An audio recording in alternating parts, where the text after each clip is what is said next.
So, in order to ensure that we accelerate the momentum, yearly we have the GEFEX summit, gaming, animation, and special effects or VFX, you want, or audio effects, whatever you would want to have. So ಈ ಗೆಫೆಕ್ಸ್ ಅನ್ನ ನಾವು ನನ್ನ ಹಿಂದಿನ ಅವಧಿನಲ್ಲಿ ಪ್ರಾರಂಭ ಮಾಡಿದ್ರು. So ಇದು ಈ ಶೃಂಗಸಭೆಯಲ್ಲಿ we get some of the best industry captains, thought leaders, content creators who will come and share not only their experiences but also help the entire ecosystem to give a blueprint on how this sector is, where it is headed. And also a lot of thought leadership is available here. And they tell the government of Karnataka if there are any new schemes we can get in, or if there is a necessary for a policy course correction. And more importantly, it is about getting our young startups, our youngsters, all under one roof to learn from the best in the world. We have graduated. ಮುಂಚೆ ನಾವು effects ಮಾಡಬೇಕಾದ್ರೆ ಬರೀ animation ಸೀಮಿತ ಆಯ್ತು. ಇವಾಗ audio effects, visual effects, gaming, ಮತ್ತೆ AI in creative content creation ಇವೆಲ್ಲ ಬಂದ್ಬಿಟ್ಟಿದೆ. So suddenly this entire scene has exploded. ಈಗ ನಿಮ್ಗೆ ಗೊತ್ತಿದೆ how people are using AI to create and visualize news also. ಈಗ ಮೊನ್ನೆ ನೋಡ್ತಾ ಇದ್ದೆ, ಒಂದು ನಮ್ಮ ಅಜಿತ್ ಪವಾರ್ ಅವರ ನಿಧನರಾದ್ಮೇಲೆ entire thing was simulated through AI only using some 10-15 prompts. ಆಮೇಲೆ ದಿನನಿತ್ಯ ಪೇಪರ್ ನಲ್ಲಿ ಕೂಡ ನೀವು ಪತ್ರಿಕೆನಲ್ಲಿ ನೀವು ಇಮೇಜ್ ಹಾಕಿದಾಗ AI ದೃಶ್ಯ ಅಂತ.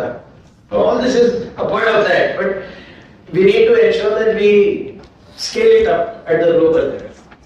ಸೊ ಹಾಗಾಗಿ ಈ ಒಂದು ಗೆಫೆಕ್ಸ್ 2026 ಏನಿದೆ, ವಿತ್ ದ ಫೋರ್ ಥೀಮ್ ಏನಿದೆ ಅನ್ನೋದು ಎವಲ್ಯೂಷನ್ ರಿಲೋಡೆಡ್.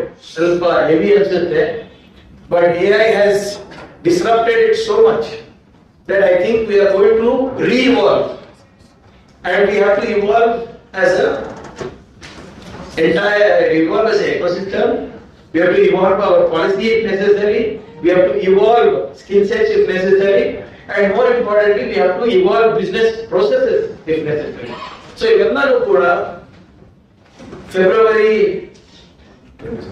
27ರಿಂದ ಮಾರ್ಚ್ 1ನೇ ತಾರೀಕು ಹೋಟೆಲ್ ಅಶೋಕ್ನಲ್ಲಿ ಚರ್ಚೆ ಆಗುತ್ತೆ. ಸೊ ಮತ್ತೆ ಇದರಲ್ಲಿ ಒಂದು ವಿಶೇಷ ಏನಂದ್ರೆ, we have a B2B investor connect. ಮುಂಚೆ ನಿಮ್ಮ ಹತ್ರ ಯಾರಾದ್ರೂ ಒಂದು IP ಅಂದ್ರೆ ಇಂಟೆಲೆಕ್ಚುಯಲ್ ಪ್ರಾಪರ್ಟಿ ಇದ್ರೆ, ಅನಿಮೇಷನ್ ಇರ್ಬೋದು, ಗೇಮಿಂಗ್ ಇರ್ಬೋದು, ಅಥವಾ ಬೇರೆ ಏನಾದ್ರೂ ಇರ್ಬೋದು, ಸರ್ವಿಸಸ್ ಇರ್ಬೋದು, ಅಥವಾ ಪ್ರಾಡಕ್ಟ್ ಇರ್ಬೋದು, ಎಲ್ಲಿ ಹೋಗಿ ನಿಮ್ಗೆ ಬಂಡವಾಳ ಹುಡುಕ್ಲಿಕ್ಕೆ ಕಷ್ಟ ಆಗ್ತದೆ. Through this investor connect, we ensure that the IP owner or the content creator directly meets the venture capital or the angel investor. Who are buyer. That could be a TV network, that could be a satellite communication channel, that could be an online platform, that could be a OTT, that could be a technology company looking for some new IPs, it could be studios looking for new IPs. So ಇವೆಲ್ಲರೂ ಕೂಡ ಇಲ್ಲ ಆಗುತ್ತೆ. ಬೇರೆ ಎಲ್ಲೂ ಕೂಡ ಈ ಪ್ರಮಾಣದಲ್ಲಿ investor connect ಆಗಲಿ, IP-ಗೆ ಹೆಚ್ಚು ಮಾನ್ಯತೆ ಕೊಡೋದಾಗ್ಲಿ ಎಲ್ಲೂ ನಡೆಯೋದಿಲ್ಲ. ಇವಾಗ ನಿನ್ನ ಹೋದ ವರ್ಷದಿಂದ ಕೇಂದ್ರ ಸರ್ಕಾರದವರು ಬಾಂಬೆನಲ್ಲಿ ಅಲ್ಲಿ ಬಾಲಿವುಡ್ ಇದೆ ಅಂದ್ಬಿಟ್ಟು ನಿಮ್ಮ ವೇವ್ಸ್ ಅಂತ ಪ್ರಾರಂಭ ಮಾಡಿದ್ದಾರೆ. It is nothing but what GFX is. We are in our 7th edition, they are in the 2nd edition, I think this year. First edition is over, next year. So, ಹಾಗಾಗಿ ನಾವು ಕರ್ನಾಟಕದಲ್ಲಿ ಯಾವಾಗಲೂ ಕೂಡ ಮಾಹಿತಿ ತಂತ್ರಜ್ಞಾನ ಇರ್ಬೋದು, ಜೈವಿಕ ತಂತ್ರಜ್ಞಾನ ಇರ್ಬೋದು, ಅಥವಾ ನೀತಿ ನಕ್ಷೆಗೆ ಮುಂಚೂಣಿನಲ್ಲಿ ಇದೆ. So we have identified orange economy mass survey from the central government.